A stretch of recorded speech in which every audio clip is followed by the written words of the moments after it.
What is up, everybody? Happy Monday. Welcome to this very special episode of the Dads. Not always on wrestling. Of course, we are wrestling today. That's why I'm starting the show. But I am, of course, the West Coast Professor Jeff Meacham. To my left on screen is the Renegade of Wrestling, JJ Williams. And man, JJ, this is one of those where you asked me last week on Talk Wrestling what shows I'm looking forward to the rest of the year. And you brought up specifically the Eagles shows and the Disney shows, but I was very quick to say the shows this week are honestly what I'm looking forward to for a couple of reasons. One, I always give the answer that, the Kings gave at their Stanley Cup thing. What's your favorite Stanley Cup win? The next one. I always look forward to what's coming on the horizon because you and I have been able to generate such good topics in our collective crazy brains that this week alone we've got two because of what's going on this coming weekend out in Nashville. We were able to move our show from November up to this coming Thursday, which we'll talk about at the end here. But man, you talk about somebody that arguably it was even funnier for you because at the time you came into fandom, he wasn't even an active star. Yeah. And for a guy that I feel became the greatest in-ring performer of our generation, to talk about his greatest matches, number one, is an honor. Number two, it was a muckerfeather of a task to narrow it down. Yeah, it's like, what do you go off of? Yeah. What is your criteria? It was really hard for me, like you said, because by the time I came into it in the summer of '98, the Heartbreak Kid, Shawn Michaels, the man we're here to talk about today, wasn't even the commissioner yet. No. He wasn't even Commissioner Michaels yet. So, with the exception of, I think, like 3 matches on my list, everything is from the second run. The run that was my Shawn Michaels run. Right. After he came back, after he had been commissioner, after he was in the failed WWE version of the NWO. Yes. After he had gotten right with God and everything. And even had God walk out on him during a match. That won't be on the list, by the way, for the record, y'all. Just saying that. I actually contemplated it just because it was that freaking funny, but I digress. Buy the shirt. So most of my matches are from that second run. Yes. But that doesn't take anything away from his first run by any stretch of the imagination. No. Because arguably, those were his most iconic matches. Yes. The second run were some of his best matches, in my humble opinion. I would agree with that, and I will say that damn near my list divides in half between his first and second run. So there you go. And to help us discuss this topic, yes, we have a special guest joining us today. Yes. I think this is the first time we have had a special guest on Dads since the Valentine's Day episode last year. Yes, this is true. And let's be honest, we love this guy almost just as much. Yeah. So, we really do. Ladies and gentlemen, give it up for my brother from another mother, the icon, the showstopper, the stat boy, the LB Kid, Mike Caldwell. Yeah, buddy. Oh, with the pose. Yeah. Goodness gracious. I hit the RVD pose when you introduced me, but I should have done the HBK, but I'd have to stand up to really get the effect of that, and no one wants me standing up right now. Yeah, no. That puts my gut right in the camera view. It's not a pretty sight, But before we get to you, Mikey, exactly. Before we get to you, Mikey, and we welcome you in properly, the main reason I didn't want you to mention the Eagles or the Disney ones is because, number one, I know your love of the Eagles. Accurate. And number two, I know how we are when it comes to Disney. Yes. So I was curious if there was anything else that we had been talking about that just had you itching. So it's ironic to me, and whether it was the cop-out answer or not, but the fact that this show and the one we're going to promote at the end of the show were the ones you were looking forward to the most, I thought was kind of interesting.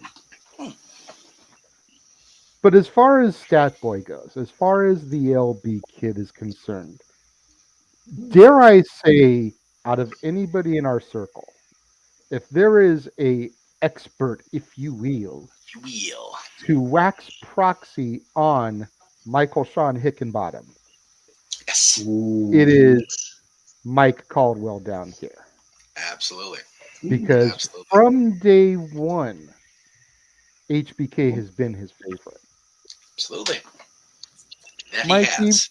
before we get into our lists here, what is it about Shawn Michaels that just makes him appeal to you so much? What was it about his early performances, whether it was the Rockers or his singles career post the barbershop incident? What was it about him that just captivated you and made you go, that's my guy? It was his overall coolness. I used to use the word coolness a lot. He was just cool with everybody. He could come in, have a great fight, and just be cool about it.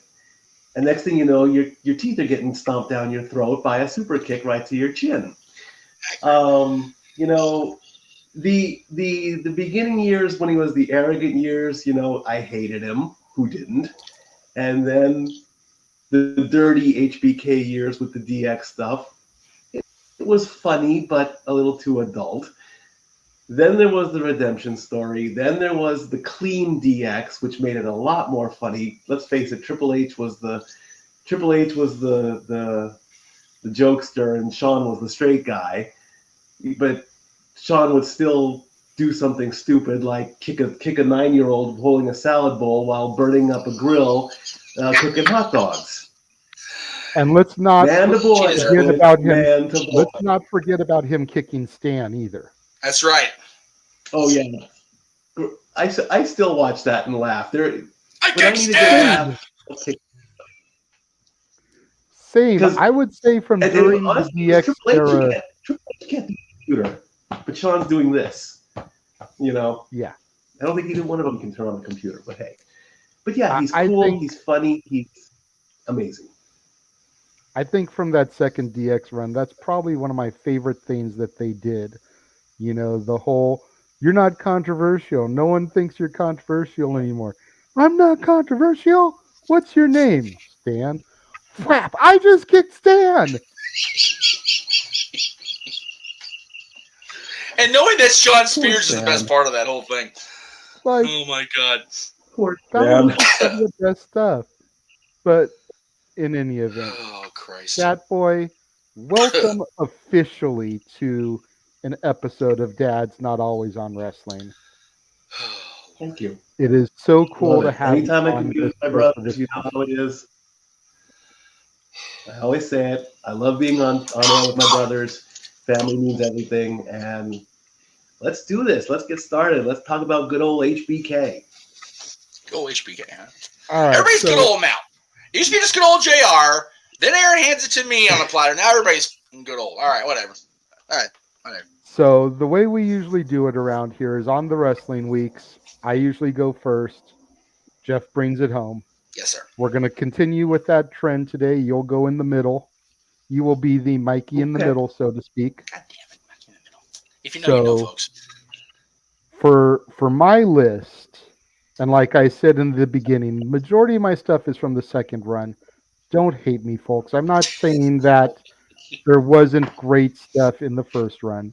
Right. And as a matter of fact, I even told Jeff, I don't remember if I told you this privately or if it was on the air when we did DADS last week. Right. I don't have either ladder match. Right. We did it on air. Right. I know that is probably blasphemy. However, I 99.99999% positive Mikey was going to have it. And I feel like the ladder matches between Shawn and Razor are really kind of overplayed when it comes to lists. Yeah. So I kind of felt like that was going to be a cop-out to use. So just for the record, there is no ladder match with Razor on my list. Potential spoiler alert. Okay. So we're gonna kick mine off with probably the oldest match on my list. Oh, there we go. Shawn Michaels versus Marty Jannetty for the Intercontinental title. Which one on Raw? It doesn't give the date, so you can kind of like pick one. Okay. Okay. I just really enjoyed the feud that spiraled out of the initial Rockers breakup Yes. and Marty jumping through the barbershop window unprovoked.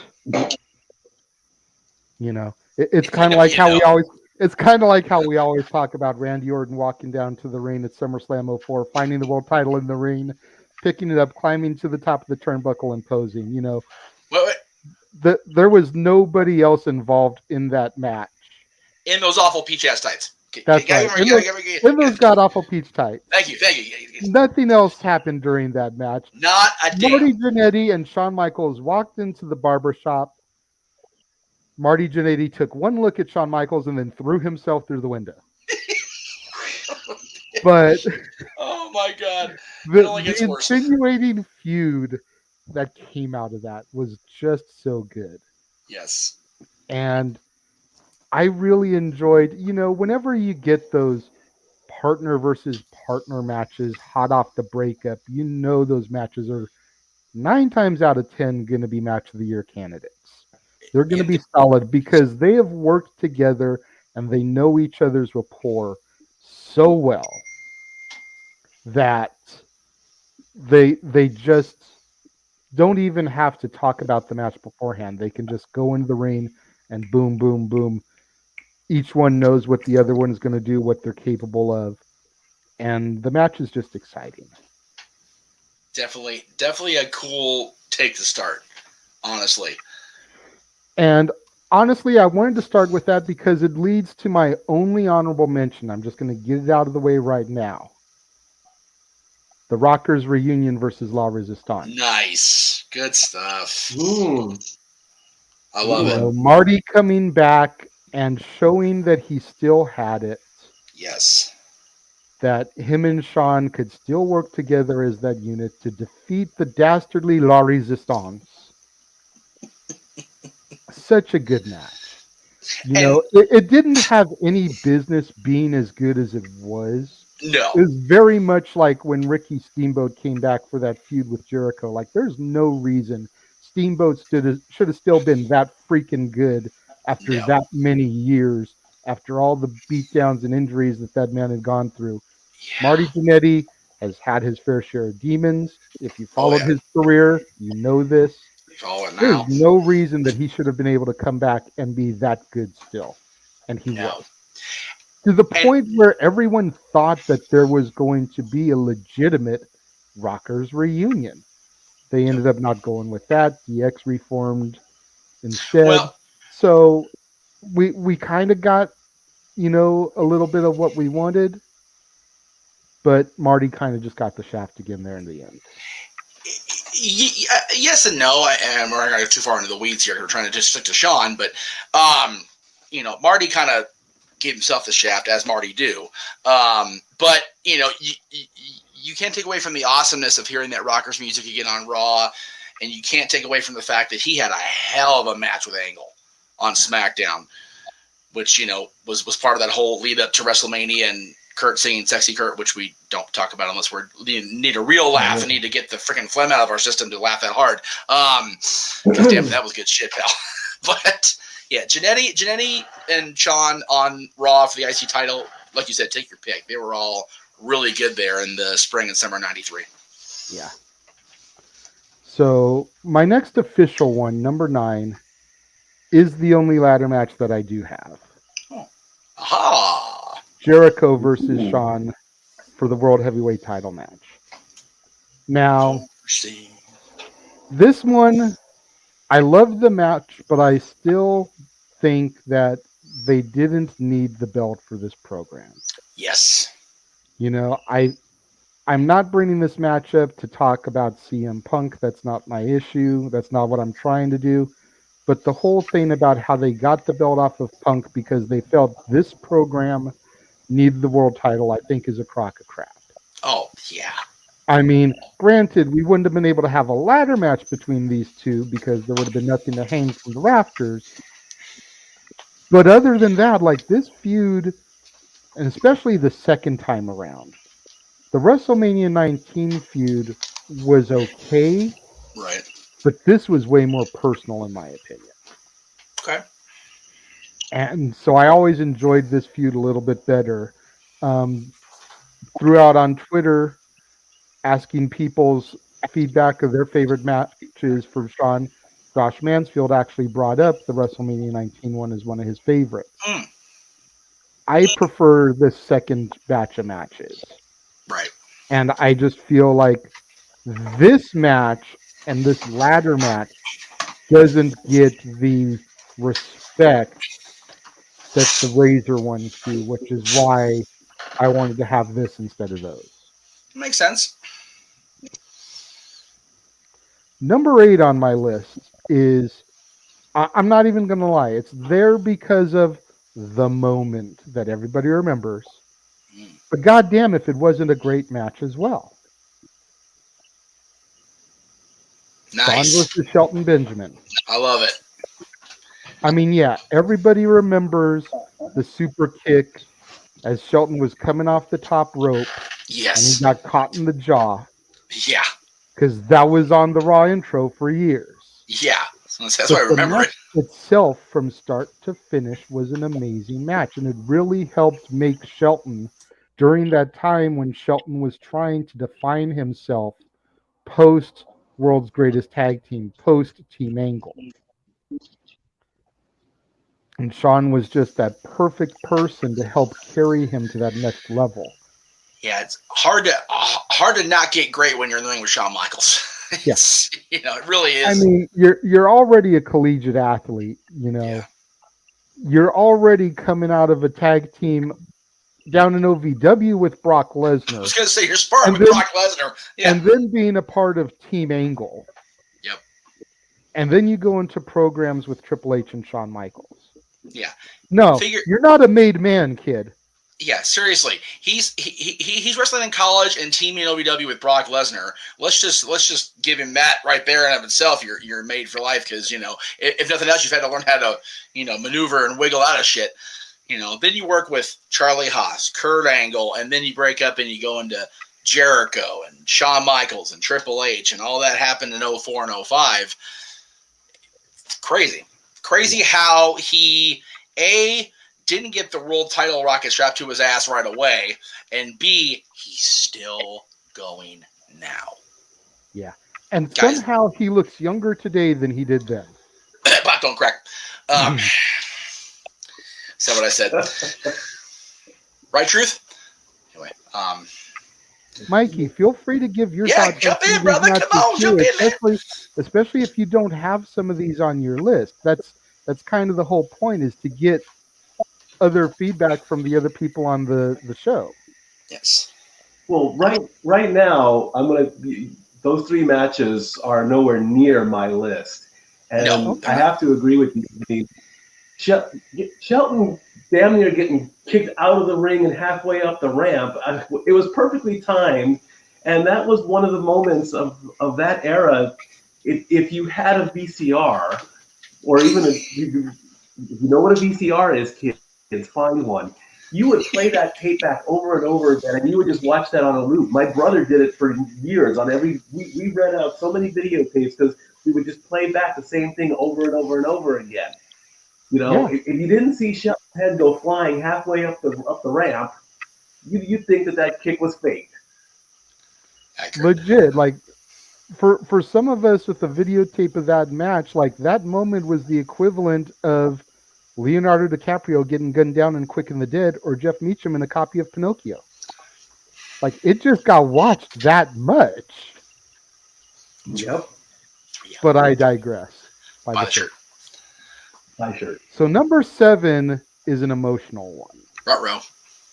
And it's going to be the last one that I don't think I'm going to see really on any of your guys' lists before we get to like the major heavy hitters, if you will. Shawn versus Ray from Raw as Eddie. Oh, oofa. You know, to know that at Mania the following year was supposed to be Shawn versus Eddie, and for the Raw tribute show to be Shawn versus Eddie's best friend, it was just such a classic, iconic match, and it's one that gets forgotten about in the annals of time because Raw as Eddie isn't something that a lot of people go back and revisit. Just because of the wrestling emotion. crazy, yeah. It's just like Raw as Owen. It's one of those things that people watch once, maybe twice, and then it just kind of sits there collecting dust for the most part. Yeah. I'm sure it's on the cock if you go and you search for it. Oh, it is. But you've got to really be in the mood to get. You've really got to be in the mood to get depressed at the end of the day because everybody is somber because of the passing of Eddie Guerrero. Yeah. But the match was just so amazing. Yes, it was. And yes, it was. correct me if I'm wrong, Professor or HBK Fanatic. I'm not sure they ever touched again one-on-one after that. I don't think they did. I don't think they did. That might have been the only time they faced off one-on-one. Which is crazy to think about. It really is. Which just makes it even sadder because it was so good. Yeah, that's tragedy in of itself. That the only time they touched was because of a tragedy. If I can set up my computer right now, I would put that up. We don't need you researching stats on the air. No. Don't research stats on the air. That's a bad stat boy. No stat boy, it's bad stat boy. So I was going to have that set up, but go ahead. Okay. Number 6 on my list. We're almost at the halfway point. And it's the final match of his initial run. Shawn versus Austin with Tyson as the guest enforcer. The match that Shawn really probably shouldn't have even wrestled. No, absolutely not. But somehow, some way, he gimped his ass around that ring. And unless you really paid attention, you couldn't even tell he was hurt. Because he was so good in his performance. I would say during the first part of the match, he did very well. But you could tell toward the end he was struggling to get through and get to the finish. Now, let me ask you, is that you looking at that today in 2022? Or was that your eyes looking at it in 1998 coming to that conclusion? I mean, that's kind of hard for me to give a succinct answer only because, back when I was 15, I just turned 15 at that point. I wasn't allowed to watch the weekly TVs because my grades were what they were. Sorry, Mom. But it was you even to a 15-year-old brain, you could tell something was wrong in that he wasn't at the February show. Where was it? No Way Out. I think that was the first No Way Out. Yeah, No Way Out of Texas. Okay, there you go. And the fact that at least what they showed on Raw, he wasn't at the press conference except for a brief fleeting moment, I think it was. But you could tell during the match, as great of a sell as he was, right, Dolph Ziggler, you could tell there was something off. And of course, we found out over the previous the subsequent few weeks that there was indeed something wrong. But with watching the match itself and seeing the pain and then Hunter's promo the next night, you go, aha. So. That's fair. I mean, Oh, did I cut you off again? Dang it. It's okay. Go ahead, Mike. The brief moment you did see Shawn at that press conference, of course, the focus was on Austin. He won the title. He's the champ. He's the new guy. You saw him walking out with Shane because Shawn wanted to do something, but he just couldn't do it at that point. And then that was the last we saw of him for at least a few good years. So, and this whole thing, I was oblivious to the entire casket match incident. He hit. Wow. You know, I had no clue back then. Back in the 90s, I'm just seeing a match. I'm like, oh, is he hurt? I can't tell. It took me at least 15 years when Shawn came back the second time. Then they would show it over and over and over again, and then he would actually, yes, this happened. I hurt my back. That's why I'm out. Wow. All right. It's just an interesting thing to think about because I feel like in the heat of the moment, we don't really register what's going on. Right. It's not until much later that we really get the full story, you know. Makes sense. Right. So at the halfway point, and this next match is an interesting one, at least to come on my end, because while I kind of prefer part one a little bit more than the one I'm going to throw up, part two, I feel like because Shawn was the person in the fall, it needs to be this one instead. All right. Ah, yes. So we're going with the Backlash rematch with Benoit defending his title against Hunter and Shawn.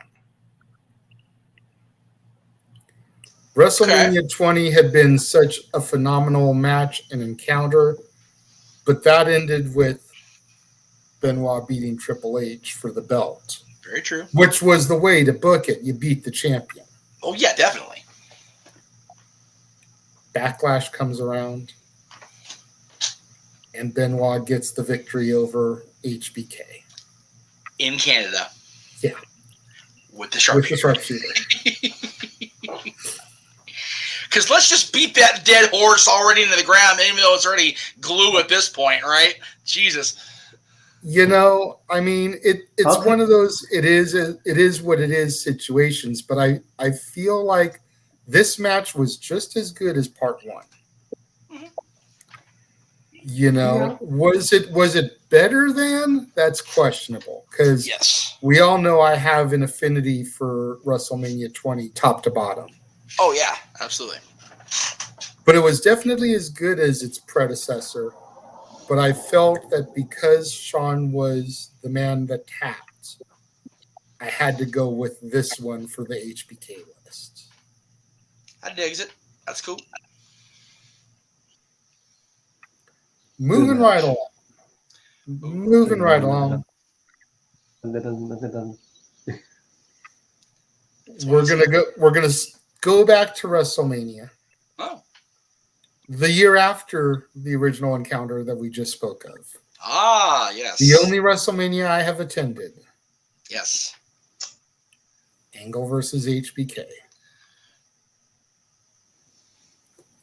And yes, yeah. What can you say? Honestly, arguably the two greatest performers of my generation in the ring at the same time at Mania, and quite possibly the last great match of that WrestleMania, because then it just kind of.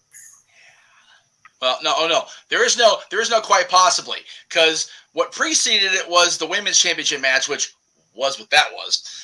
With all due respect to our girl Trish and Christy, yeah, that was what it was. And then you had this freaking, here you go, James, this banger, and then the freaking sumo matches and the title matches, which just sucked major. Terrible. So I only say major because we almost saw Big Show's in the process of that match. So just saying. Huge. Captain Insanos. Yeah, that's right. We almost saw Paul's Big Shows.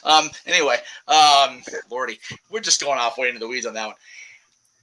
Side note, good night, everybody. Was that not a mucker feather of a graphic to find and try to edit? Yeah. Jesus Christ. It really is. Yes, it's on my list. Spoiler alert, but yeah. That quite possibly was the hardest graphic to find. Jesus. That was so good. That whole Mania, the match graphic previews suck on .com. They were terrible. Anyway. Because they were all small and long to look like a movie marquee, because the whole WrestleMania goes Hollywood. And that's wonderful. When it comes to something like this, It just doesn't work. Vinnie Mac, you a bastard for that shit. Seriously, that was the last time until next year that Mania was in Southern California in the Los Angeles area, and you just doing this dirty, Vinnie Mac. What the shit? But yes, this match again. Not much you can say that hasn't been said by every wrestling expert in the history of the damn universe. Yeah. All right. Got 3 left. 2 of the matches are for Mania. 1 is not. Just a little bit of a spoiler alert there. Number 3 is the only other match on my list from his first run. Ooh. Okay. There you go. The Iron Man match. Oh, Nice. Very nice. You know, I mean, again, I have a feeling we're going to say this a lot in my next 3, but what more can be said about this encounter? The Iron Man match is iconic. It is a tape study.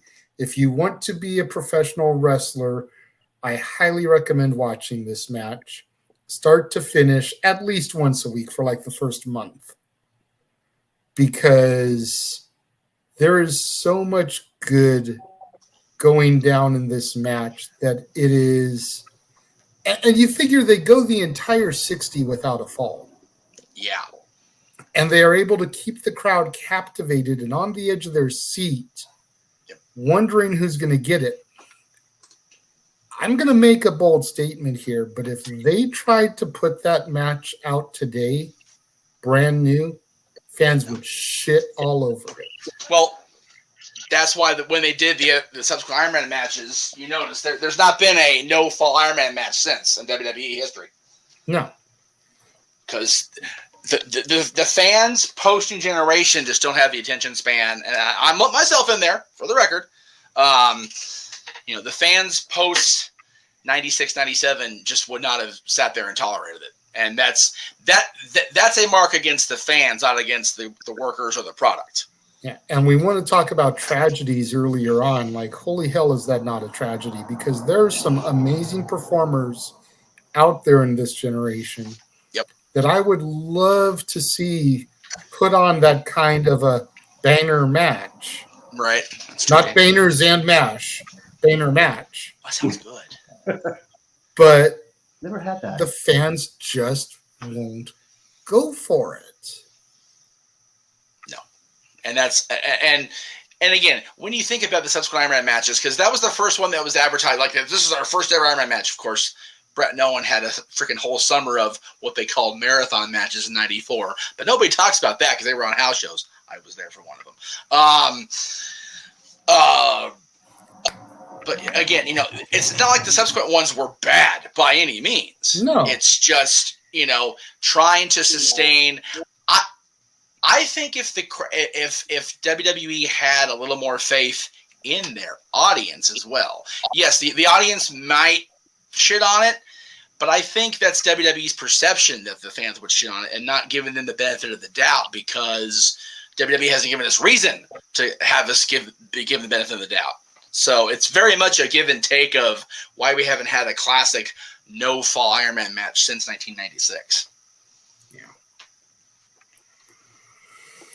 Number 2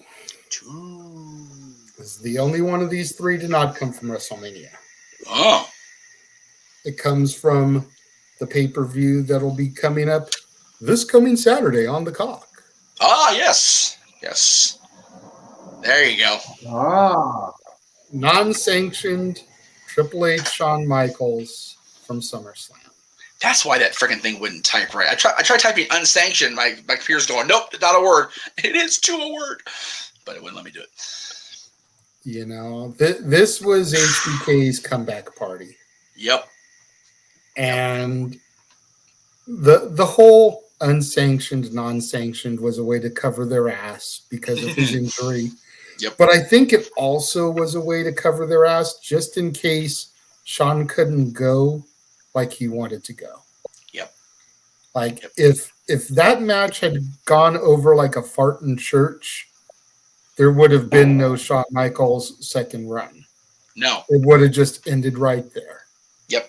But the fact that Shawn was able to perform at the same caliber that he had prior to the Rumble in 98. Yep. And dare I say, even better than Yep. is why that run got over like Rover. I would agree with that. And like I said at the top, the first run might have the more iconic matches. You know, your Iron Man match, your ladder matches, your matches against Austin, your screw jobs, etc. Yeah. The best matches, I feel, come from the second run. Yep. And this match right here was the start of all that. Yep. Which brings me to my number. Go ahead, Mikey. Question on this match. Was this the match where they kind of pulled back the curtain and they actually showed Hunter and Shawn in the back lying on stretchers, getting medical attention, whatnot? Or was that another match that they had that was just as brutal? I think that was the Rumble Last Man Standing match, if I remember right. Because, I mean, they had quite a few matches where they beat the dog out of each other in that 2-year run they were feuding. So it could have been that match. It could have been the Taboo Tuesday match, although Hunter walked out of there pretty much unscathed with Michael's knee just being wrecked. It could have been it could have been after their Hell in a Cell match at Bad Blood. There was a lot of stuff that they put each other through in those 2 years. So okay, and you know, you mentioned Bad Blood, and I apologize in advance for putting this out in the atmosphere. But if one of our viewers can put together a video package of the HBK Triple H rivalry scored to Taylor Swift's Bad Blood, I think that would be just freaking hilarious. Great. Now we're canceled like the Kings. If you know, you know. If you don't, it's okay too. You know what? We may be canceling like the Kings, but at least we don't have a player that's played in the Stanley Cup Finals for 3 consecutive years and lost. Right, Corey Perry? You little ferret-faced piece of shit. Anyway, go ahead, Jay. What's your number 1, JJ? Which brings Captain, do I know that man? Brings me to my number 1. And honestly, if anybody knows me, it should not be a surprise when it comes to Shawn Michaels, number 1. Nice. The original WrestleMania encounter from WrestleMania 25. Now, I don't know if it'll pop up on your guys' list. Again, Josh Mansfield says the rematch, career versus streak, right, is better, was one of his 3 favorites. Right. But I just feel that this match was so much better. Okay. And I don't even really know what it is that makes me feel that way, except for how long it took for us to get there. Yeah. You know, the last 2 men in the Rumble 2 years, or the year prior to this. The first 2 in the Rumble this year. I think you're right the first time. In any event. Yeah. The length of time it took for us to get to that match. And, you know, you mentioned Bad Blood. When you think about their first real run with each other was 10 years before their end of Rumble showdown. Like, it's crazy how long that circle frickin' took to form itself.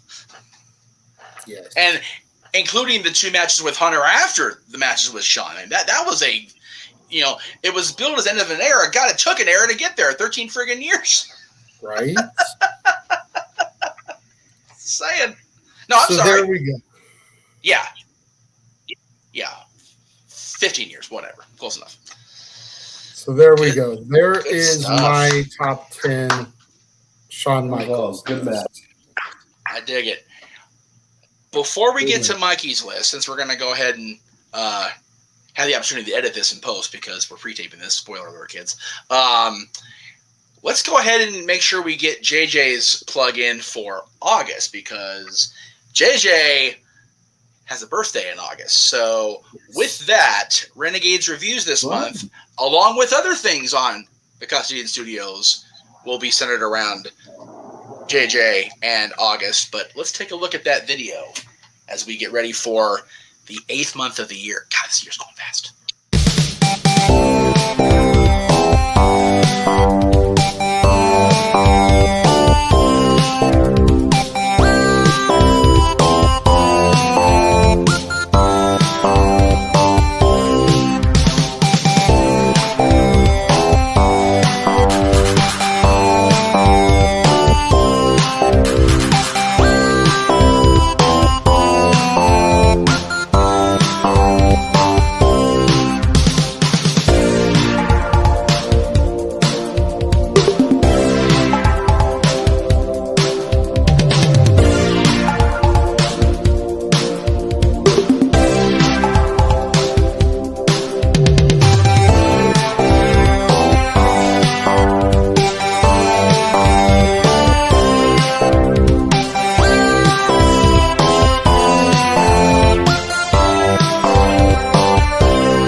Thank you very much, Jeff, for throwing to that trailer. I greatly appreciate it here. I was actually kind of curious how we were going to do this, if we were going to have trailers before or during, and it just makes sense to kind of throw them as bumpers in between here for this one. Indeed. So we've gotten done with my list now. I'm curious to know what you guys out there thought. If you've been watching along the live stream, the premiere, leaving your comments over here. On demand, your comments down where? Down there. Even though that was an NWO thing, that's okay. It's all good. But Mikey, it's your turn now. What are your top 10 Shawn Michaels matches? All right, here we go, boys and girls. You're going to get a history lesson. If you don't know these matches, look them up and follow along. Number 10, the very first match that I believed started the entire Heartbreak Kid saga. It took place on December 28, 1991. It was on the good old TV show called Superstars. This was the one of the very few times where the Rockers actually got a tag team title match. They fought Hawk and Animal, the LOD, and this was the match prior to the barbershop incident. So in the match, Vince McMahon is laying heavily on a write-up in the then WWF magazine that the Rockers are having problems. Yeah, right. So in the match, the finish of the match is that Marty is being held up by Animal, I believe it is. Shawn goes to drop kick Marty so that when Marty and Animal fall, Marty's on top of the Animal, and they would get the pin. That didn't happen. Animal turned around, took the kick, landed on top of Marty, and LOD retains. So, and of course, through the entire match, McMahon and Lawler, they're going, oh, one needs the other, all this good stuff, blah, blah, blah. We're talking back and forth. Or it was Mr. Perfect, actually. No, it was everyone Jerry, yeah. It wasn't Lawler yet, it was Mr. Perfect, tag team specialist. And then, of course, the next week, starting off 1992, the barbershop. But this was the very first match that started everything to start the heel HBK. That back then. When you figure, Mikey, they were really having, they built and built and built that. They were having troubles in the SummerSlam. Wow, so such a far back I go with 91. Survivor Series elimination tag match. They had a struggle there between the two of them, and they've been kind of minorly beefing on TV pretty much throughout the entire autumn and into the winter season. So. And the fact they got a tag title match right after Christmas and they still couldn't get the job done, you knew something was building to a head. Right. But still a good match nonetheless. Great match. Absolutely. All right. Number 9. Now, this was by far the scariest moment in my HBK career. This match took place November 11th, 1995. This is the infamous collapse match. This is the match where Owen hit the curry on the back of Sean's head, and Owen, they were going back and forth for a little bit. Hits a good move, goes to hit a pose, and then the next thing you see is he grabs his forehead and he hits the canvas hard. Yeah. And for years, 15 years tops, I thought that this was real. I thought, oh my God, what has happened? Luckily, folks, he came back a couple months later, 96 in his run towards the title and all that. On the Rumble, but you never knew if it was scripted or not. You had to read his book to find out the story. But still, me being the brand new Heartbreak Kid fan, I'm like, oh my God, man, he kicked him hard. And then, of course, they would tease the concussion angle considerably, especially in the rematch that they had, because they did have a rematch title for title, and Owen had to bring it up. It's like, I kicked you in the head once, I'm going to do it again. Yeah, when you think about that match was taped on the 11th and didn't air until after Survivor Series, so they had a whole week where in the pre-internet days nobody knew except the people that were in the crowd. And they still got away with pulling it off. That this is never done. And Shawn, you mentioned Shawn's book. You got to go dark. You got to get. Dead air. Vince and Jerry go off the headsets. They're just Vince in the ring when Shawn is being tended to. That was one of those. I know most of this stuff's fake, but this doesn't look good. So that was a really cool element. You mentioned the fact that Owen. Had a match with Shawn later. Yeah, Shawn wins the Rumble, and Owen gets a shot to take that shot away from him, number one. Number two, if Owen wins that match, he faces the winner of the Brett Diesel cage match the same night. So it could have been Brett versus Owen for the championship, WrestleMania. So people are going, ooh, where are they going with this? Great storytelling in a time where the company's creatives really shit on it, I think, unnecessarily. Number 8. Yeah. We go into the later years. We're going to go all the way to zoom up to TLC 2009. And this match, the TLC match where DX properly and finally became the tag team champion. Yes. My God, look at Big Show with that bald head. Jeez, look at him trying to look cool in that graphic. Oh my God, what was he thinking? You know what? I think we cracked on Paul on his Big Shows enough today. Yeah, I think so. DX, I should have been tag At least he wasn't using the god-awful Mac 10 song at that point. Oh my God. I forgot all about that till you just said it. Oh, you suck. Good point. I believe that in the very beginning, DX should have been tag team champions. Of course, this was during the naughty years, of course, I mean, if you hate them so much, give them all the belt. Give Shawn the heavyweight title. Give Hunter the IC title, and do what the two dudes with attitudes did a few years prior. But it never worked out. And then of course Shawn had to go away with his back issues and the reformation years, and that took a long time. But it finally happened in 2009, and they didn't have the belts long, but they finally got them, and that's why this match is on that list. There you go. There it is, right there. The next match. I'm loving this so far. You loving this? CD. I hate you, Jay. I hate this show, Jay. I'm loving this so far because you're coming up with all kinds of stuff that I hadn't thought of, and you're giving amazing logic for it. So yeah, keep this going, Stat Boy. Good stuff. The most infamous match with the worst ending possible.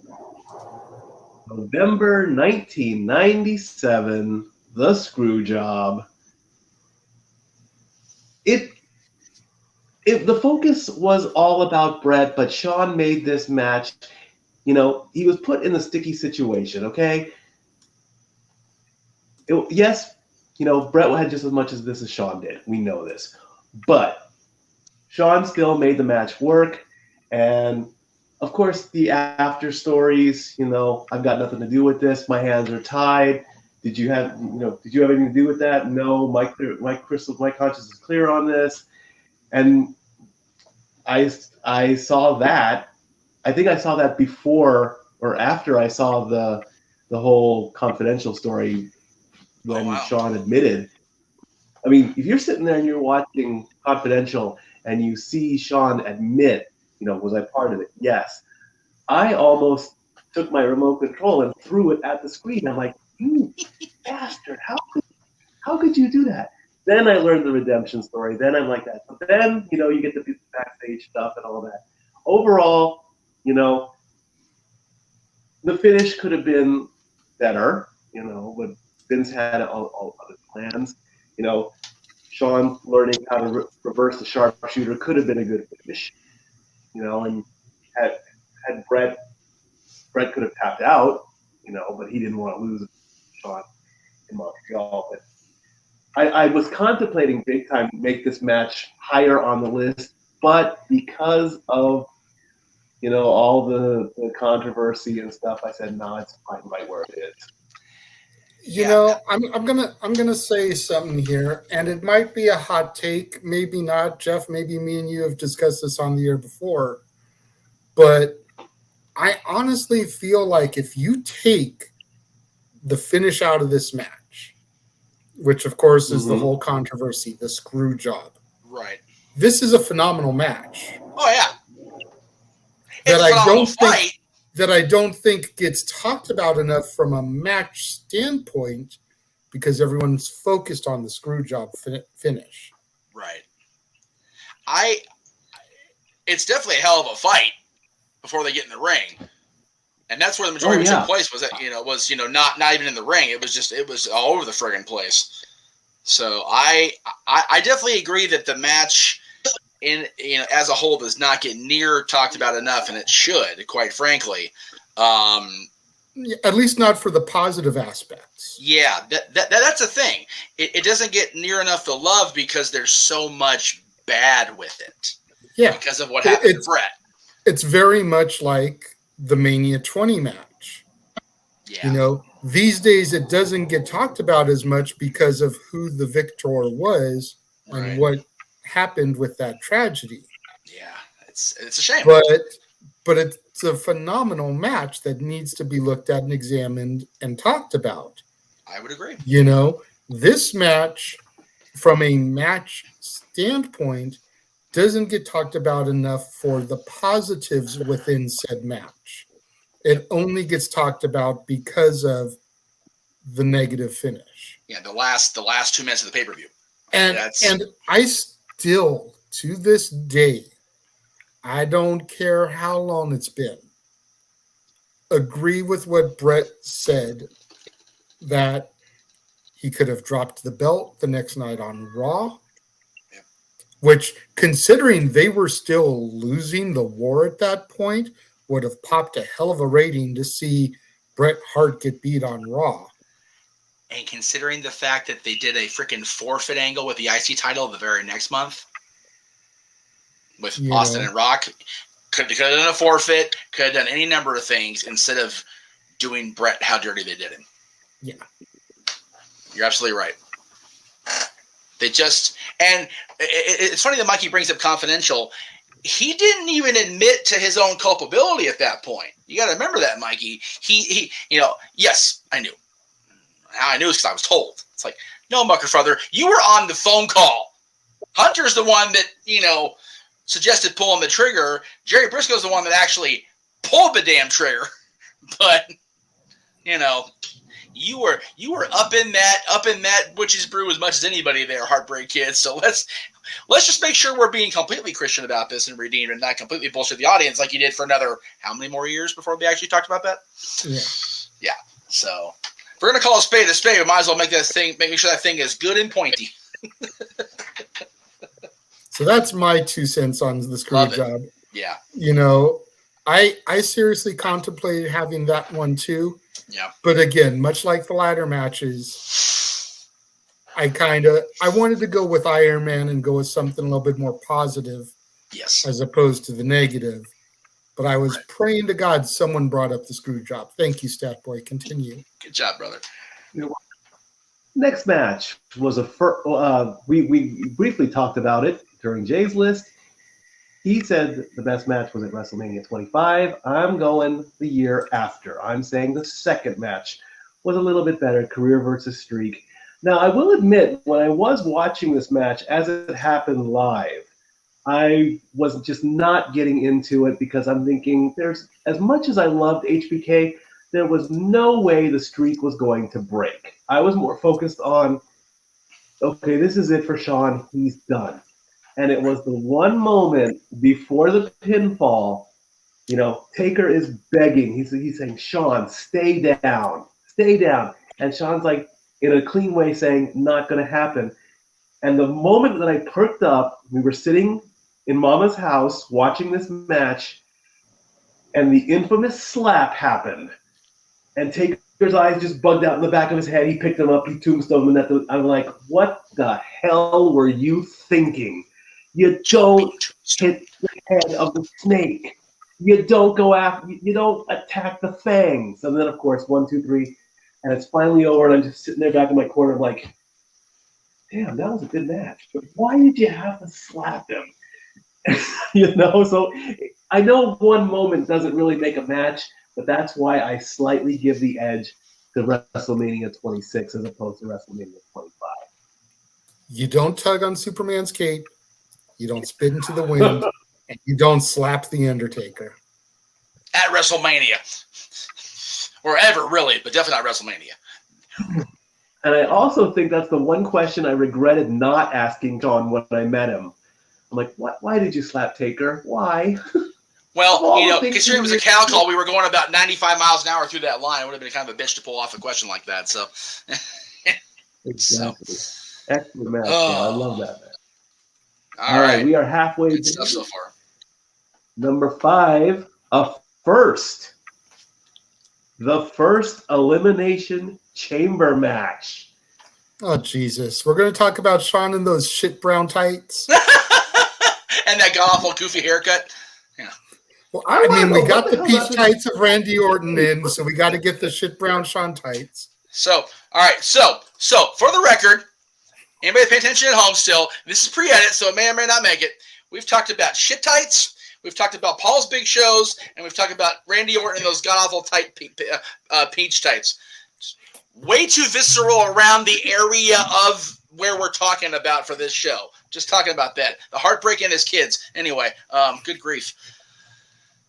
Go ahead, Mikey. Now we're actually putting shit on the match. Let's talk about the shit tights in the match. There we go. Go ahead. There you go. That's it. Well, I put this match in here because, one, it was the first of its kind. He ended up winning the World Heavyweight Championship because of that.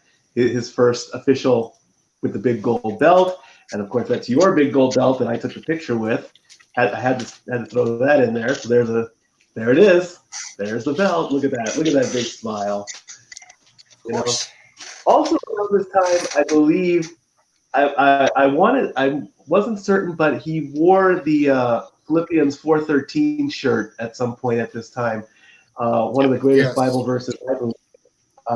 I can do anything to paraphrasing. I know I'm not saying it correctly. I apologize to all you Bible people out there who know the verse. Paraphrasing. I think it's I can do all things through Christ Jesus who strengthens me. There you go. Yeah, that's the wow. And I'm not a religious person. I was going to say that gets the golf stuff. That was good stuff. Very good. And I'm the one bringing the PK cross, which I actually had at one point too. I have no idea what happened to it. They had a little pewter cross that I would wear around my neck. I remember. This was the redemption story at the end of the day. It probably ended up wherever your autographed copy of Las Vegas signed by James Caan is. Right. Jeez. Yeah. Looking back, that's a major bitch now. I know, man. The purge. But I digress. But at the end of the redemption story, this was, the whole thing after finding God, and you find God and you get the World Heavyweight Championship. I crap on his tights during this match, but you're right. The match on its own was a tremendous match, and it was one of those head scratchers because you saw the structure and you didn't really know what was going to be able to be accomplished within the confines of the structure. You see the chain surrounding it, but there's a roof, so how can you really climb out of it? Yeah. There's the grate on the outside surrounding the ring. Okay, that spells disaster for some back body drops, which met over the years. Yes. You've got the pods, which thank God it wasn't Kurt Angle and Shane McMahon in there, because they'd still be trying to overhead suplex and break that shit. Jesus. We thought that Dwayne went long at the Hall of Fame. Holy hell, they'd still be trying to crack those things. But I think it was RVD getting up there, as botchy as it was for that 5-star frog splash, that just kind of made us go, okay, I don't know if this is something they can do again. But then they've done it so many times that they ended up with its own pay-per-view. Well, yeah, but keep in mind, Jay, when we went with the 5-star frog splash, he freaking destroyed Hunter's trachea.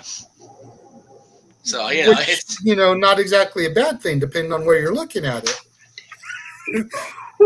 It just means we can't get a game promo for about 3 weeks. Damn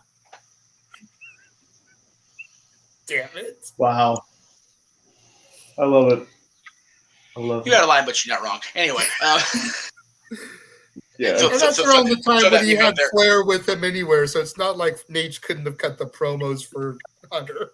Oh, there you go. Let's at least 2002 Ric Flair cutting a promo about Hunter having no voice. Let's throw that into the universe. Good grief. I couldn't even go out and drink all night with him because he couldn't swallow. Woo! Jesus. No swallow jokes in the crowd. Shut up out there, you dirty bastards. None at all. Match number 4. This all Dad's ever done. It's all Mikey's fault, clearly. Yep. Oh, yeah. Me for everything. Why don't? It's always my fault. Always. When in doubt, blame the... Sorry, we got the reverse Snitsky here. With Snitsky, it wasn't his fault. With Statboy, it's always his fault. Well, Continue, no. Statboy. Yeah. As long as Mikey doesn't start punting freaking baby dolls across his apartment, we're in good shape. Anyway. I don't have any. Match number 4. I bet you he could punt a baby doll better than the Titans can kick a field goal. But I digress. Buy this shirt. Oh, that's... Buy this shirt and give the funds to the Titans so they can actually hire a kicker. Anyway, there you go. So again, to keep score on this front, the non-religious guy quoted the Bible correctly, and the non-football fan ragged on the Titans. Let's just go ahead and keep on moving along now. Jesus But what else is he going to throw out there? The non-baseball. We still got my list to go Time. to, plus the rest of yours. We'll find out. We still got plenty of time. Jeff still has his list. Okay, the number 4 match. Sentimental here. Took place on my 20th birthday, October 5th, 1997.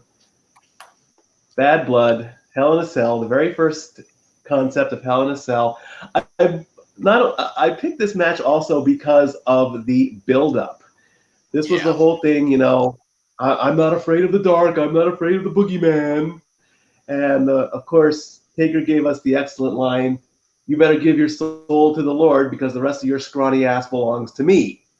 That's right. And, of course, then there was the casket incident where the casket's at ringside. Shawn's like, ooh, where's Undertaker? You know, okay, Hunter, I know you're in there. And then here's Hunter at the top of the stage. And like, well, if you're in there, then who's in? You know, and he grabs him to go into the casket and whatnot.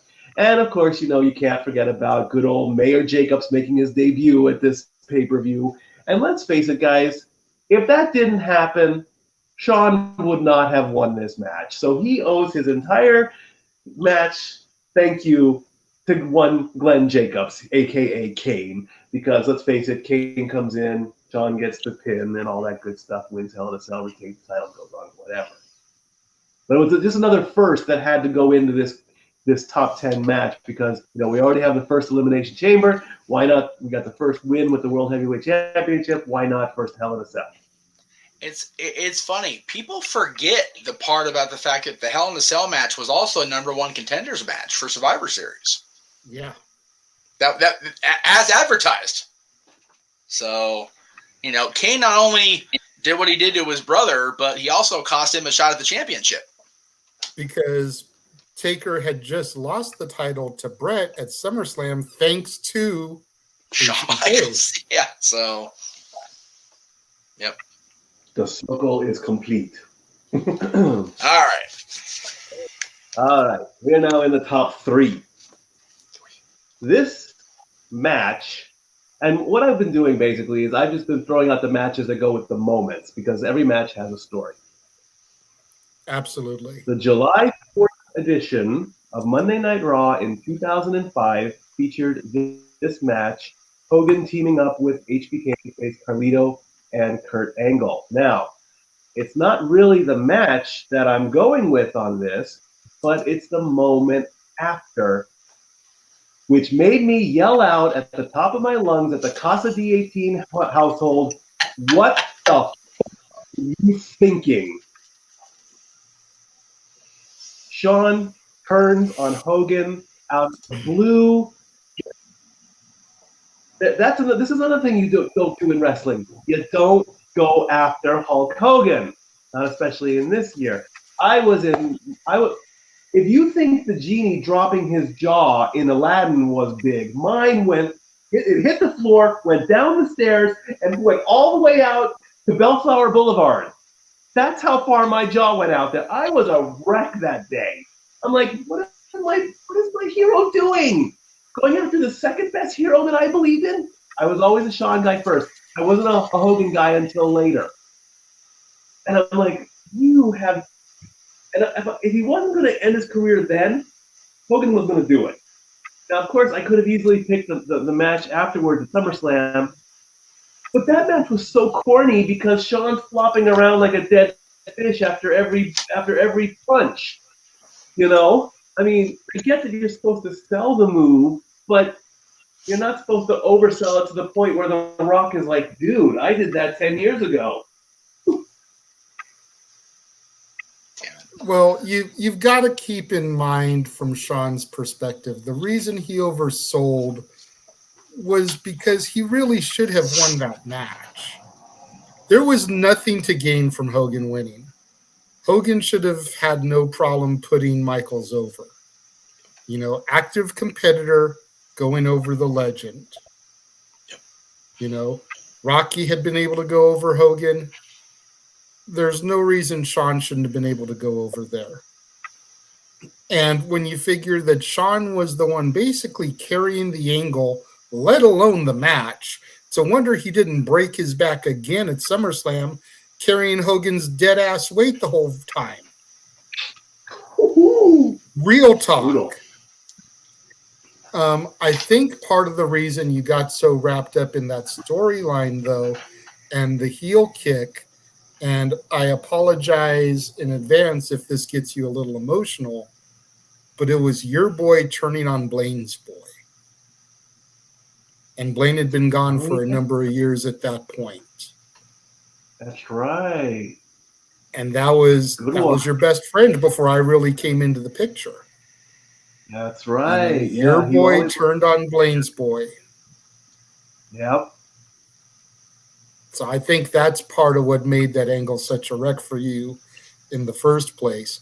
And may I just say, those tights that Angle was wearing, far and beyond my favorite singlet that he ever had. Oh, yeah, the absolutely. Big old eagle, because the eagle was on the front, too. Yep. That was always my favorite Angle singlet. Yep. Is that big old bald eagle there. Yep. And I'll just throw in a little bit of praise for Hulk here because that didn't happen throughout the rest of this conversation. I am so, as a Hulkamaniac, duh, Jeff, right? Brother. Oh. Very good.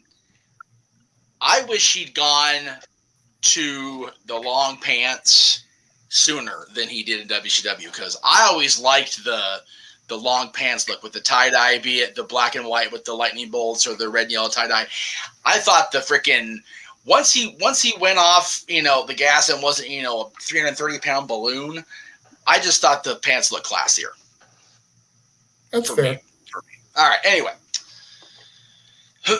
All right. Damn. Number 2. From 2009. We're going to go to Survivor Series, the triple threat match with HBK and John Cena and Triple H. And, of course, the aftermath, of course, because the start of the match was a shocker. I mean, DX was inseparable. DX are their best friends. Ring the bell, ring a ding ding, and the next thing you see is a foot coming right to that big nose of Triple H. Oh, jeez. And then you get the look of Cena like, what the heck just happened? You get the look of Shawn like, okay, I'm going to win this. And, they go at it, and Triple H makes his way back into the ring. Overall, it was a great match. And then, of course, the picture there is the next night where, what was up with the kick? And he's like, well, it was for the title. Sorry about that. Besides, you were going to put me in the pedigree first. No, I wasn't. You were going to put me in the pedigree first. Don't make this about me. You kicked me 3 times. The first one I didn't even see coming. Bing whap. You took my head off.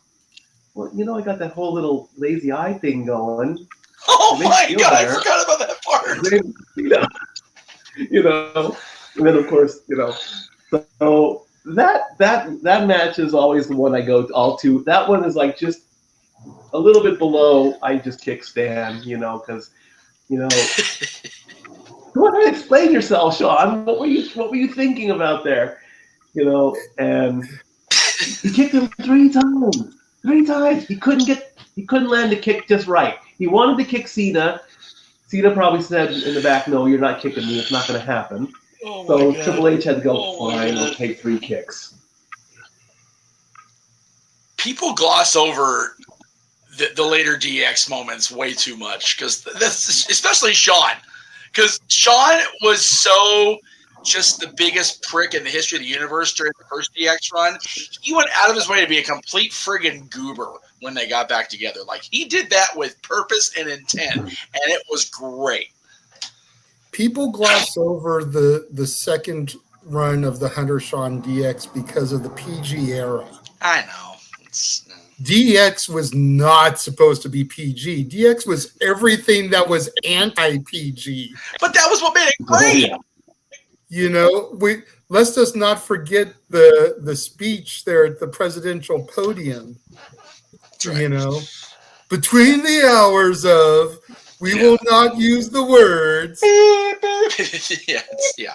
But having them... shit. Watch your fucking mouth. God damn it. Like, that was DX. Less dick references. Sorry, there'll be less references to our enormous genitalia. It's like, because that's better. Paul and his big shows. Jody just stands there trying to stay stone-faced the whole time. Jody's just, God love Jody. She's just, funny at the end, she's just like, God damn it, shaking her head like fucking assholes. But yeah, that was what made the PGDX so good, Jay, is because they had to stay in that little bubble. So instead of becoming just raunchy and gross or whatever, they became complete friggin' dorks. And for a while there, the way they would get Shawn out of the situation so that Triple H could do something a little bit more naughty was great, you know, but that's why the PGDX gets shit on so much. Is because DX was the furthest thing from PG. Right. So. But yeah, all right. but Mikey, but moments like Mikey's talking about where they can goof and have fun or whatever. When the bell rings and the title's on the line, Shawn gets right back into Shawn Michaels mode. Like, all right. And before Mikey gives his number one, what was bigger, Hunter's nose or his ego? Continue. Paul's big shows. Anyway, I don't know. Miz's are pretty huge according to... Massive! There's a shirt and everything. That's right. Buy that t-shirt just so Mike can get some more dick money. I mean... Yeah, what? Anyway, go ahead. Carry on. This is the worst show we've ever done. This is terrible. Oh, my God. And do not reflect WWE in any way. That's right. To steal a quote from both of your exes, this show done got butt fucky. Mikey, what is your number one? Accurate. The defining match in good old HB's Cake's career, a match that also created a family. It was already brought up. It's the Iron Man match. 1 hour of two of the top guys going at it back and forth. Who's going to get that first pinfall? You never know. This was, and of course, the family I reference is our other brother Bruce. This match started what became our brotherhood because he was in passing, he was talking about Brett, and I was talking about Shawn. Next thing you know, we're having lunch at the table, and we're still brothers to this day. It was a great match. You know, I never even knew matches like this existed. Going back to the Flair Harley race days, when Flair would say, you know, I wrestled Harley for an hour. You're like, you went for an hour? What is that like? And you know.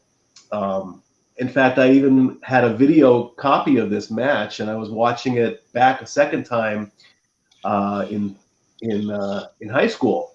And I'm trying to do print shop stuff as a print shop attendant, and we were making too much noise, and my teacher didn't like it at the time. And just after the big superplex, with about 2 minutes left to go, my teacher had taken the remote control to the VCR, and he turned the match off. And we're like, "Hey, what's going on here?" He's like, "Get your work done." We're like, "Okay, sorry, professor, my bad." Like I say, it's a classic match. It set the standard for all Iron Man matches, and at the end, the boyhood dream became reality. He got his first title, his first major title, which started off the legacy and the career. Good old HBK. There's my list. I don't know what happened there. That's weird. We lost the graphic. Yeah, but my freaking thing glitched. Sorry about that. All right. Anyway. All right. You're up. But before I get to my list, I want to make sure I throw this out there. Now, I don't have a full trailer for this or anything, but we do have a very special episode coming up. Rare Dads on a Thursday, JJ. And this is one that you spearheaded. You really did, and I definitely want to give it the love. So, I mean, let's just go ahead and make it happen.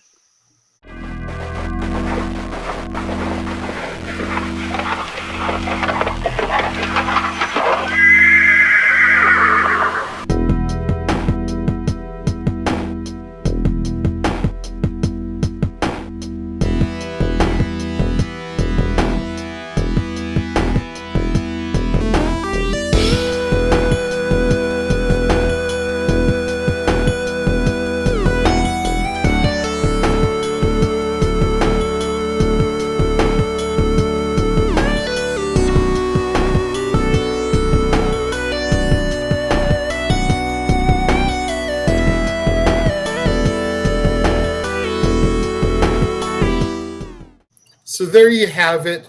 Special presentation of the dads, not always on Wrestling This Week. Jeff and I are going to be taking a look at the definitive rankings of the Four Horsemen, the most elite stable in professional wrestling history. Symbol of excellence. No, I'm not going to. You know, this is something we talked about doing for November, around Starrcade time, because as far as we could find, that was around the time that the Horsemen were formed, was November.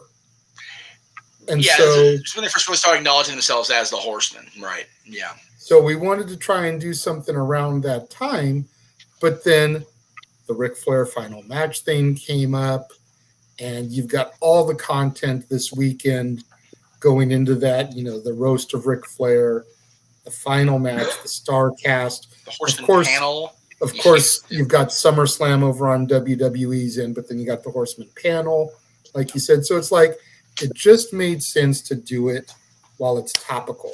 Yep. And just get it out there. Gotta draw money. That's it. So it's just one of those things. And I originally, like Jeff said, I spearheaded this. I'm the one that came up with the ranking. Yeah, you did. I came up from 10-1 what I thought the best to worst was. And I submitted it to Jeff once we got approved to do this topic. I was like, this is what I think. And he looked the list over and he was like, I really can't argue this list. No. As much as he despises Paul Roma, even he acknowledges that Paul Roma is not in the worst incarnation of the Horseman. No.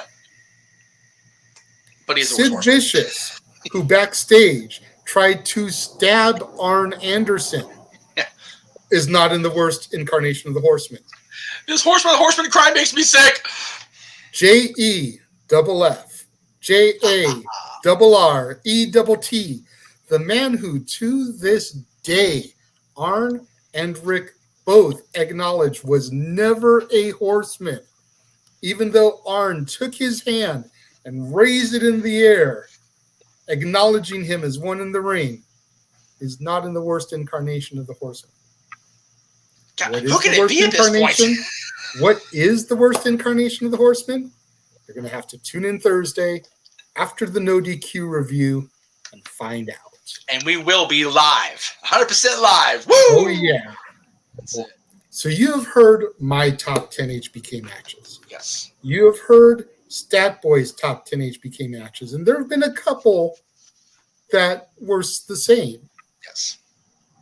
Yeah. West Coast Professor, Jeff Meacham, bring us home. What do you have for your top 10 Shawn Michaels matches? Well, I will say this. There are 1, 2, I'll say 2.5. And I'll explain the half later. Matches that were on one of your two lists. Okay. Okay. I also did not mention the ladder matches, not because they aren't great, but as you said, they get the press, they get the love, they get they get all the hype on them because they should. I also didn't include the Triple H Shawn Michaels match from SummerSlam because, again, as great as that was to have Shawn have that moment, it's been talked about, right? Yeah. So we're good on that.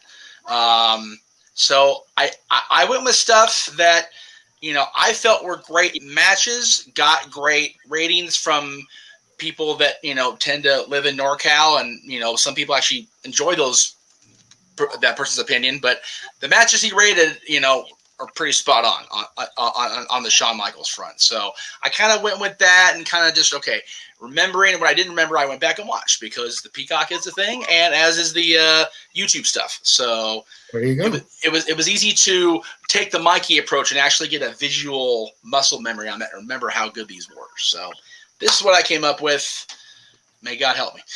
Number 10 is from The Action Zone. Anybody remember that show? From 1994, Joe Diffie.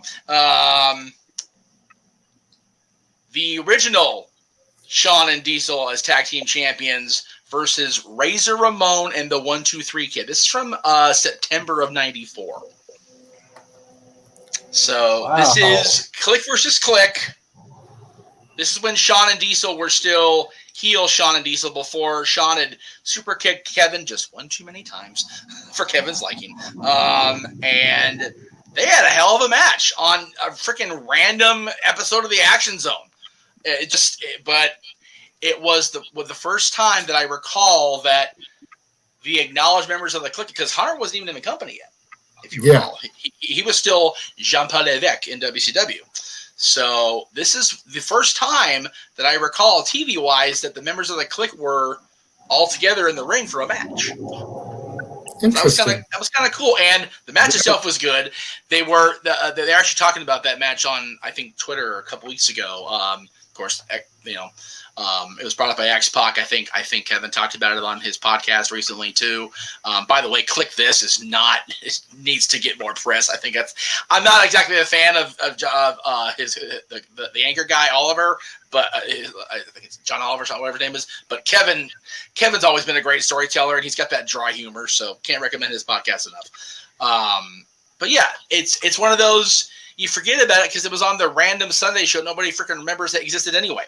So yeah, I don't think I've ever heard of the Action Zone. Maybe once or twice in passing, but yeah. Well, the Action Zone premiered with what was billed as the final Brett versus Owen match, and it turned out to be that on television.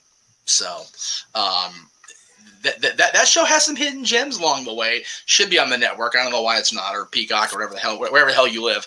But it's not. Another one that I had to dig and find, because I remember seeing the match on tape later, and it's not easily accessible on the apps that WWE provides, but I did find it on YouTube in its entirety from Madison Square Garden in 1989. You talk about the Horsemen, Jay. There we go. Wow. Rockers and the Brainbusters. Brainbuster! That's right. Thank you for that. Oh, hey! If you don't know, you haven't been watching us the last 15 years. That's okay. It's all good. Again, you've got the technicians that were the Brainbusters, Arn and Tully, of course, the former Horsemen at the time. You've got the tag team specialists, the Rockers. Just turn them loose in the garden and watch the greatness unfold. And it's they're at the garden, they're at home, the WWE's home, so there's that little extra spark in everybody's step. And again, the fact that the Brainbusters got as short a run as they did with the titles, and the fact the Rockers don't technically have an acknowledged run with the titles, both of those facts is bullshit. Kind of like Ted DiBiase with an acknowledged WWF championship run. Seriously, within the same frame of time. Like 89 is a bunch of bullshit non-title runs. Ugh, terrible. But yeah, So was this the turnbuckle broke? No, that was the Rockers and the Hearts. Hart Foundation. 2 out of 3 falls. Yeah, I was just pointing out the fact that neither one of these teams have either a good long run or any run at all with WWF tag titles, which is bullcrap. Because we all know that Vince only caters to the stars he created. He did not create the Horsemen. Nope. Yeah, and then unfortunately the rope broke in that match against the Hearts, and so the match got thrown out and never acknowledged. Well, it would have been acknowledged even with the rope, except the fact that Neidhart, got his contract squared away. So all right, didn't happen. So because Neidhart was out, he was done. He was over. He was out of the company, and then it was like, I'll figure it out. So my number 8 is the one I mentioned that's a half, because Jay, this came up on your list, and you said take your pick of the matches they had on Raw that year. I went with the match they had in July for the Intercontinental title. Shawn had already regained the championship. Diesel was there with him in that god-awful white jacket. Dude, if Diesel was any more the Fonz in 1993, I defy somebody to find me a bigger reference. Because Henry started with the freaking ugly-looking white jacket or whatever, because he was, oh my God, the freaking Black Alert was too hood to be on network television. Can't wear that, and he's got to be with the bike. Got to be with the bike at all times. And then it evolved into the leather jacket that's now the Smithsonian. And same with Diesel. Came out there with that god-awful white-looking tracksuit-looking thing or whatever the hell it was. Then he got the black leather and became, Diesel proper. But, if I remember right, this was the match. Great match, by the way. Again, Jannetty in 93, when his head was screwed on straight, couldn't have a bad match, especially with Shawn. But I think this was the match where after the match, Shawn came out to ringside when Vince and I think Bobby and Randy were standing there, and Shawn just completely just goes off the cuff and just starts rambling on about how great he is and everything. It was so funny just to watch it unfold. But even 93 Shawn, of course, was not exactly Mr. Sensitivity, to say the very least. No. So that was fun to watch unfold, and just Vince being all flustered because it's live television. Vince doesn't know what the hell's about to happen, and Shawn Michaels is a live mic. Never good. But the match itself, again, you were absolutely right when you said take your pick of their matches 93. I mean, you had the match where Jannetty became champion with Perfect's interference. You had the rematch in Albany where Diesel debuted, which is the house show, so you have to really dig for that one. But there's a lot of great stuff in there. Even their match at the 93 Royal Rumble, which, should have been the jumping off point for Jannetty really getting to run. Sherry was there, in a neutral corner, and then she turned on Shawn finally. There was so much potential there had Marty actually been 100% centered and ready to go. Yeah.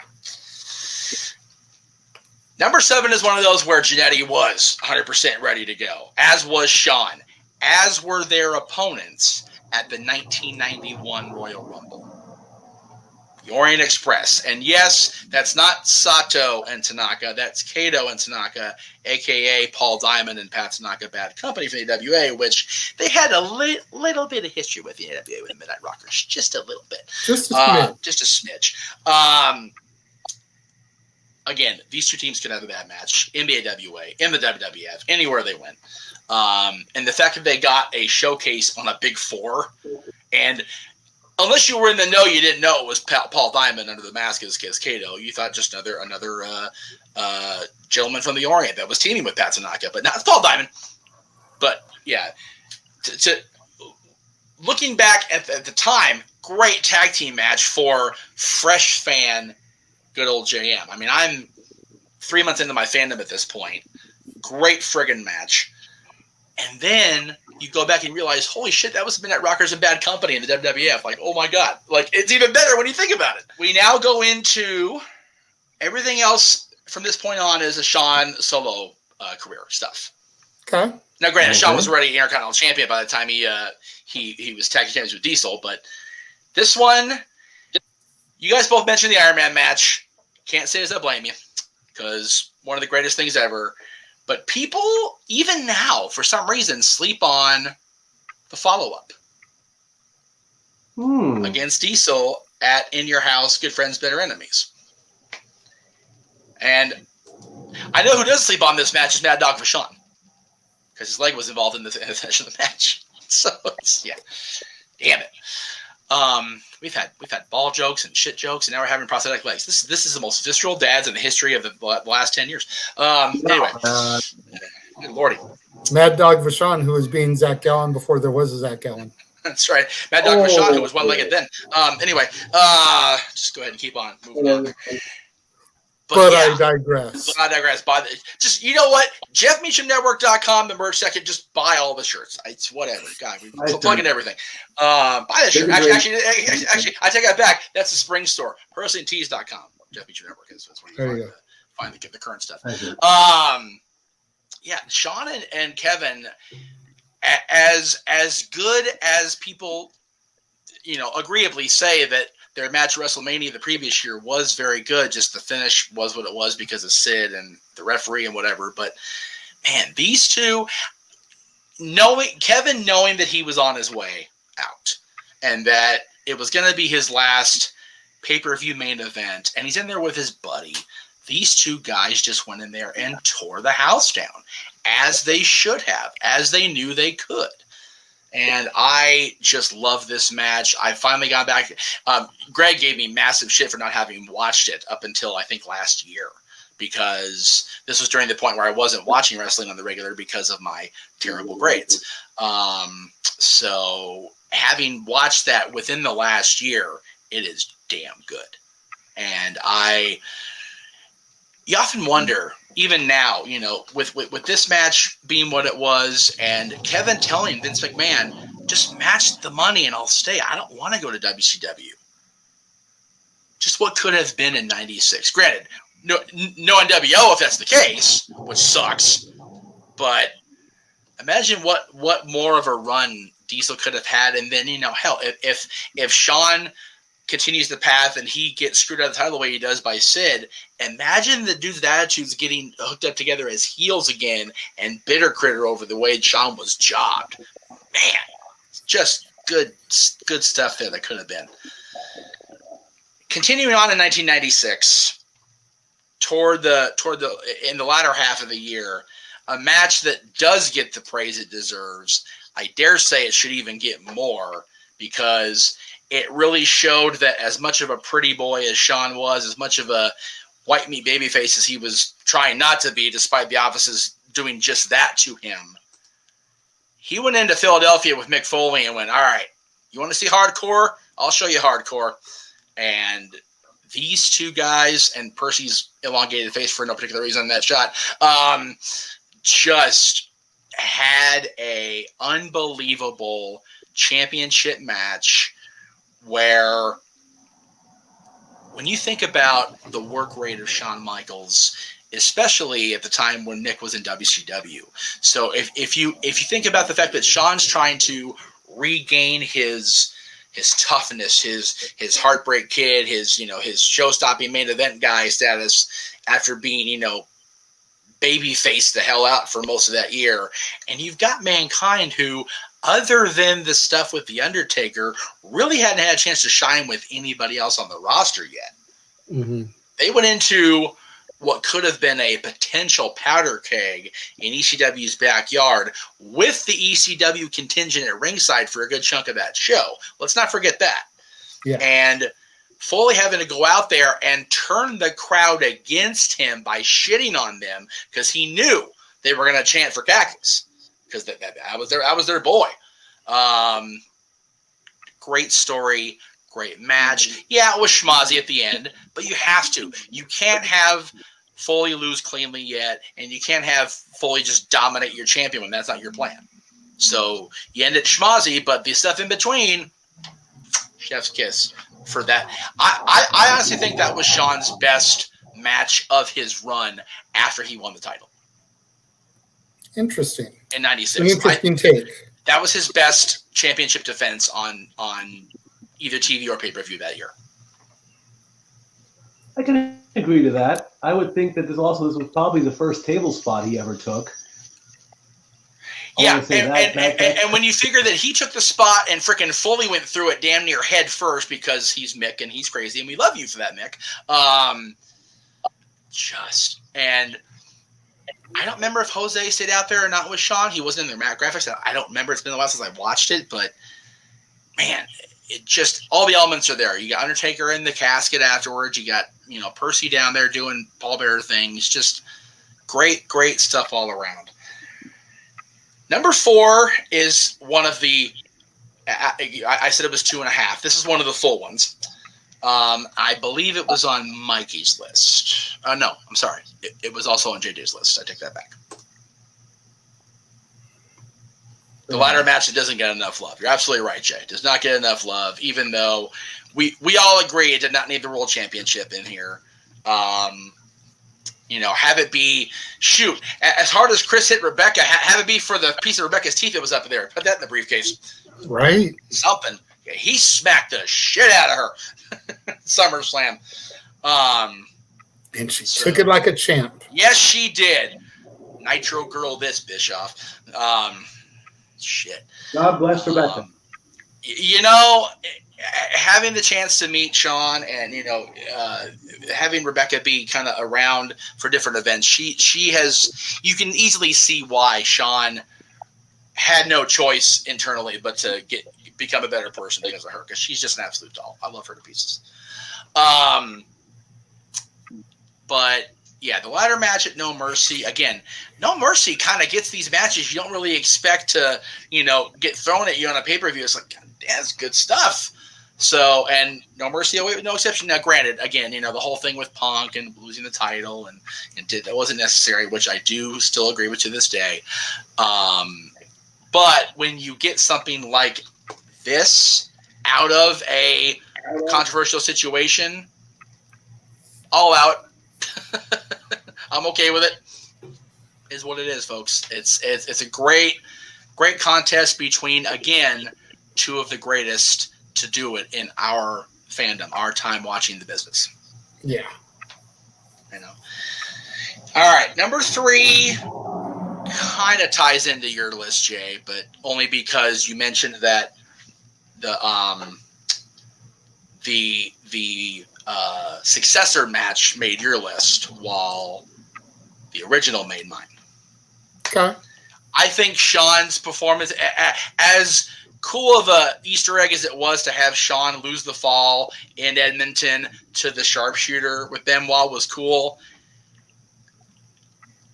Benoit winning, Triple H dropping the title, cleanly was great, but Shawn's MVP of this match. He bounced around that thing almost what she did with Hogan, although he actually meant to do it this time. He was actually being a legitimate, decent worker in this match. And he bled buckets. It just, and my favorite spot of this match is Benoit having Hunter in the sharpshooter and Shawn super kicking going, nope, not yet, not today, just whap. And Benoit's head just snaps back, which looking back doesn't age well. But saying, but man, Shawn threw every bit of his 220 into that kick and just waylaid Benoit out of that sharpshooter and going, this ain't over yet. He's just a complete mess at this point. So I feel that as great as the moment was for Benoit at the end, even though we don't talk about it anymore, as great as it was for Hunter to definitively put somebody over by tapping out in the middle of the ring at Madison Square Garden, I still say Shawn's MVP of this match. Anything he kicks, he destroys. Yes, I understood that reference. Very good. Number 2, I was also on your list, Jay. And as I mentioned, a muckerfuther of a graphic to find, so I just went and made my damn own graphic. I wasn't messing around with that freaking Hollywood marquee bullshit, so I didn't. This right here is the reason I regret not going to WrestleMania that year in person. It's the only reason. Honest to God. Yeah, Money in the Bank was good. Yes, Eddie and Ray was an amazing match. But not seeing this match live, still eats on my shit to this day. It's fair. I'm so You blessed that I was able to be there for that. Yeah. I mean, you guys were there, and Team No DQ was there, and I wasn't. So. I mean, I was sad that he had to tap out, the ankle lock. I really wanted to see my boy win that night, but it just didn't happen. It wasn't in the cards. But also, we had more of an adrenaline rush when Taker fought Orton. That was the biggest adrenaline rush I ever had because of the story back home with that. But, Right. Yeah. Right. So, I'm sure everybody at home is wondering, what could be number 1? I have a couple of guesses. Okay. But I want to see what it is. Okay. And then if it's not what I'm thinking, I'll say what I have to say. Well, again, my question is, has it been referenced during this entire show? Referenced? Yes, but not on a list. Ooh. Then what could it be?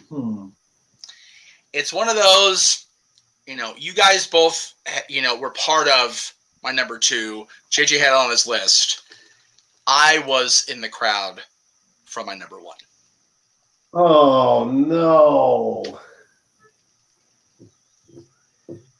And again, subjective, as Dad's always is, but as much as that was the moment for Flair,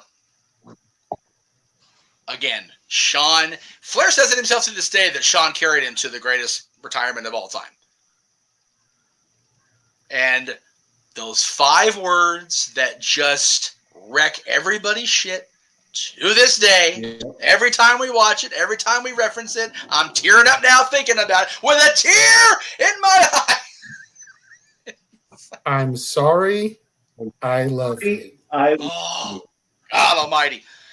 It's and Flair undersells himself far too much in this. He really does. He was just as big a part of it as Shawn was. Both of these guys, Flair had, for me, other than the 1992 Royal Rumble, he had the greatest match of his WWE portion of his career. He went out exactly the way it needed to be. He had a wonderful match with the greatest performer of this generation.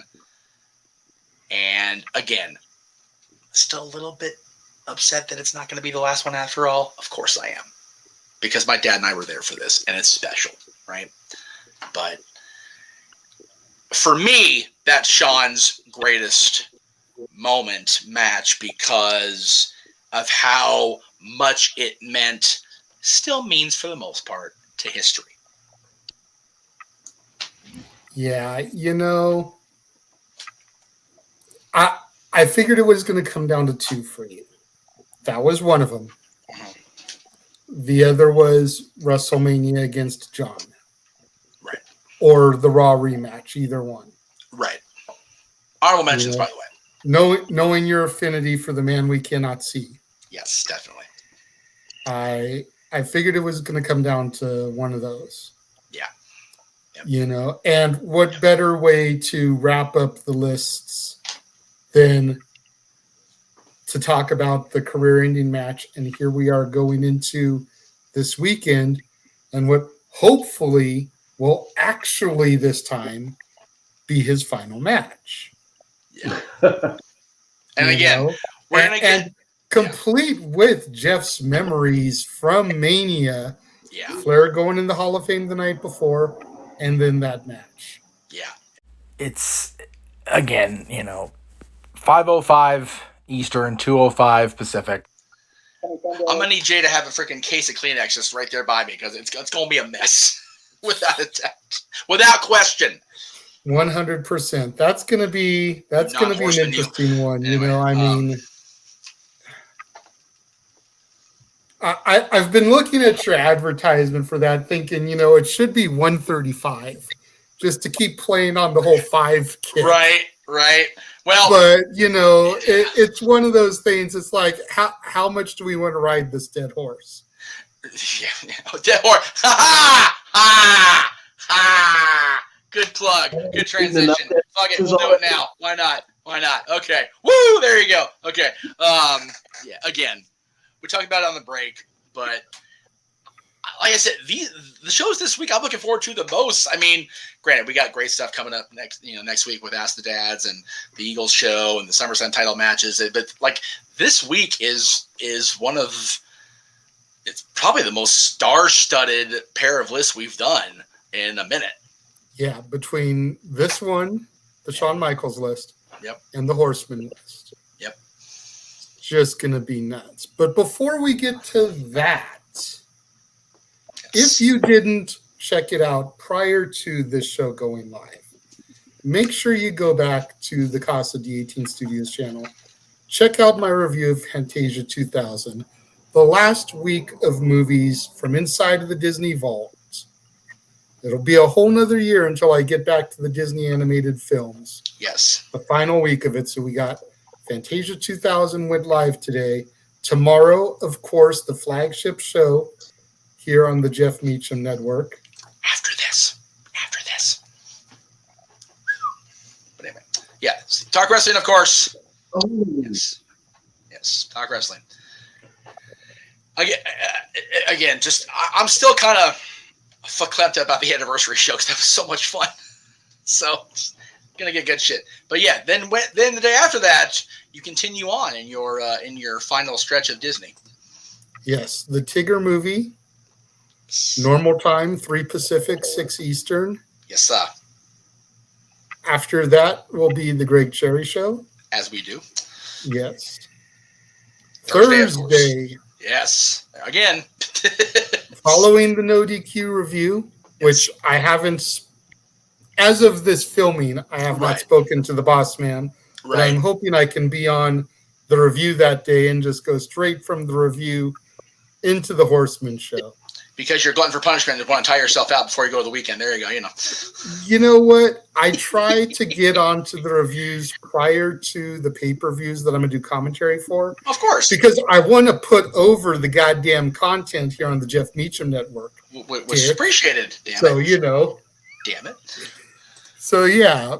And then Friday, wrapping up my time inside the Disney Vault with an extremely goofy movie.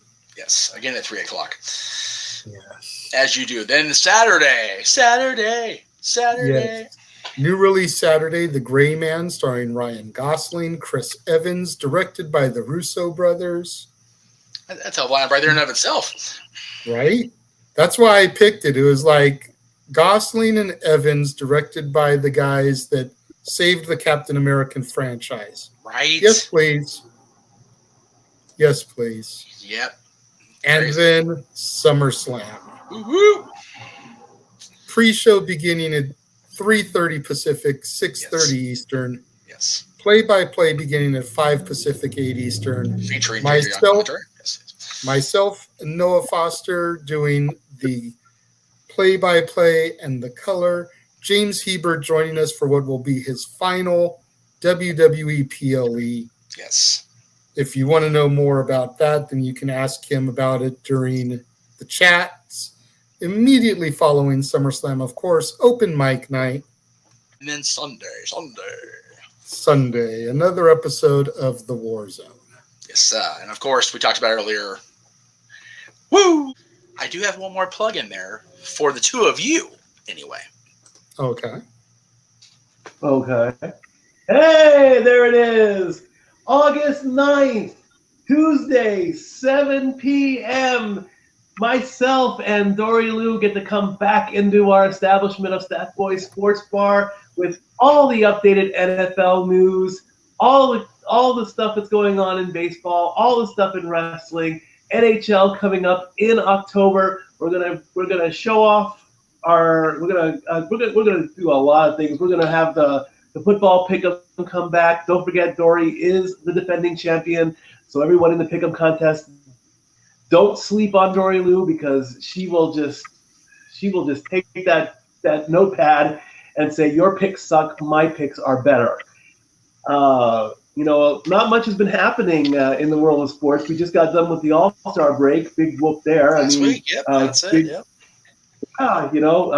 The big story in the home run derby was Albert Pujols, which was a surprise. Everyone thought he was done, and then he makes it all the way to the semifinals. Hey, there you go.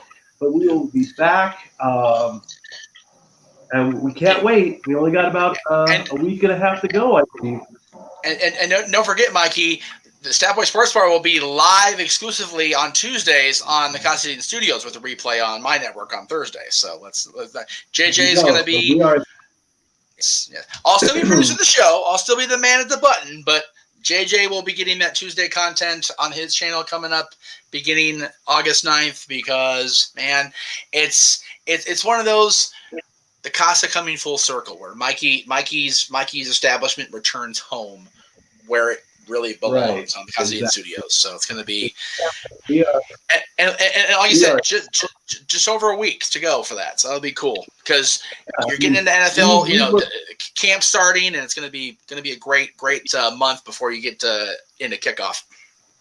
I know we've worked hard this summer. We put in a lot of hours, and we're finally looking forward to taking a break on Tuesdays and Thursdays, and we'll gladly come back in, give you 2 hours of our Tuesday to let you know what's going on in the world of sports and all that good news. Like I said, there hasn't been much news in the world of football lately, because everyone's been relaxing and keeping up with that baseball, and we're chomping at the bit for hockey. Also quickly in baseball, a lot of the Tennessee Volunteers got drafted to the MLB. They did last week. Yeah. That was cool. That was cool. I believe. Volunteers all went to the major leagues, so big props to them. There you go. And now, the question in everybody's mind, since it is starting in 2023, give us a little preview, Mikey. Are you gonna cover the XFL? I'm going to give the XFL a chance, folks. You're hearing it here first time.